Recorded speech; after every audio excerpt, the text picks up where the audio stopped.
first component up here is the blue section, which corresponds with the incoming signal to the board.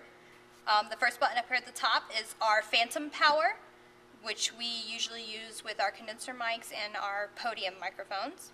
The second button here is the phase button, which we usually use when we have microphones in close proximity to each other, mainly when we are miking a drum set.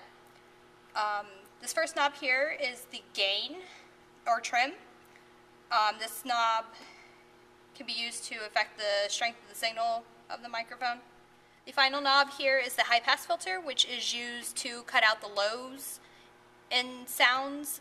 We use it with speakers that have low booming voices or may tap on the podium or move microphones. In order for the high pass filter to apply to your channel, you must select the high pass filter button at the bottom of this section. The green section here is our gate and our compressor. The gate is rarely used. However, to make it apply to the channel you're working with, you must have the gate button here at the bottom selected. The compressor we have used on an occasion. Again, you must have the compressor button here at the bottom selected. And then you can choose how fast the compressor attacks, how fast it releases, how strong the signal is, and how much of effect it has on your sound. What the compressor does is it will cut down on the sound when it gets to a certain volume in order to keep from maybe a singer from singing too high and causing feedback. Alright, our red section here is our EQ section. Again, you do have to have the red button here at the bottom selected. However, we have a preset on this board where we have it selected for each channel already.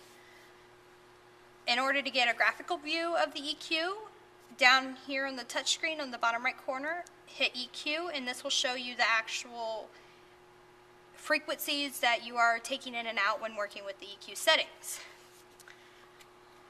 On our EQ settings here on the board, we have control over our high frequencies, our high mid frequencies, our low mid frequencies, and our low frequencies.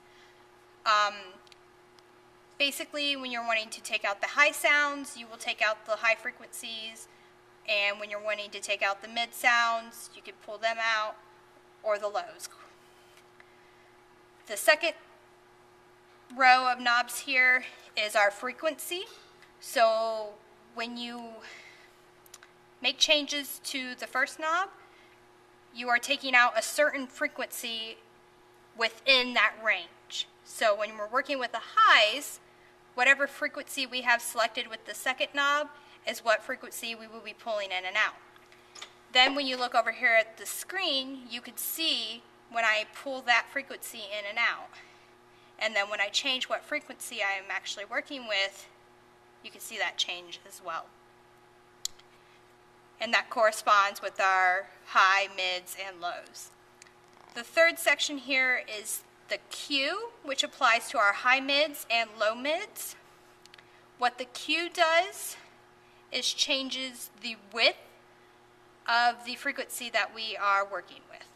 Our final section here, the yellow section, is our out signal. The first knob here is our delay, so we can decide how fast the sound moves from the speakers, corresponding with how fast the sound moves from the person speaking to the people sitting in the audience. The second knob is our pan, which we can pan left or right with our speakers here in the room.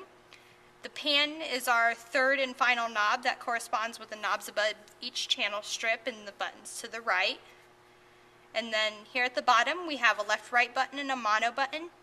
These buttons must be selected for each channel in order for the sound to be sent out through the left-right mains and the mono.